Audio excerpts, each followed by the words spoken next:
we've all been in that situation where maybe we've tried to curate a brand or curate something that isn't authentic, and then it becomes a chore, right? So the last thing we want to do is try to create a brand that's a facade or that's fake, because then living it every day is not fun and is a challenge. So really that assessment of what are your core values, what do you believe in, is where I start. And then I try to think about how I can enhance my corporate brand or the entity I work with, what I value. There have been lots of changes at OU, and in the last few years, we've had some kind of big, difficult days. And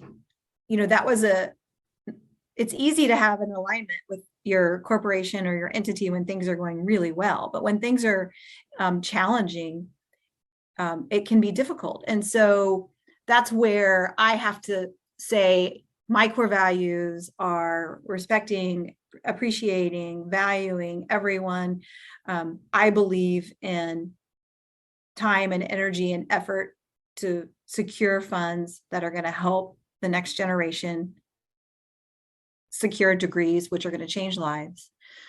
And regardless of leadership transitions or trials and tribulations, I know at the end of the day that the work I'm doing is going to help the next generation. And so I can stay true to those core values, even if we're having leadership transitions or we're going through lots of changes.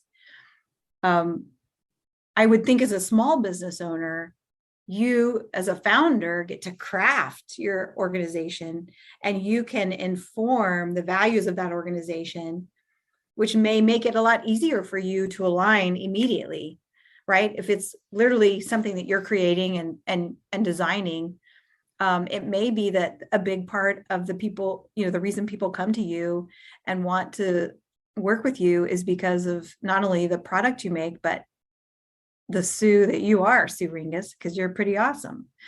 So I think for entrepreneurs, it's a fair question to say, how much of myself am I going to pour into this entity?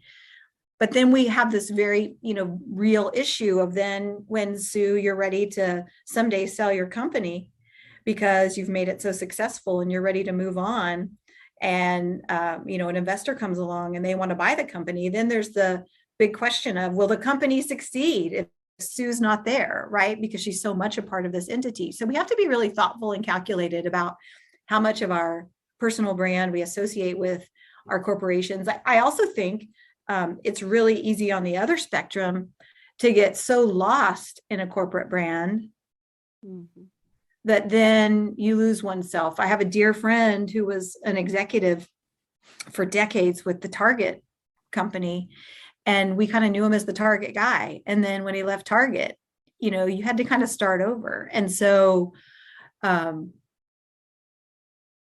that's something too. What are the boundaries we're going to keep so we don't lose our identity, not only in the brands we represent, but in the work that we do for that brand?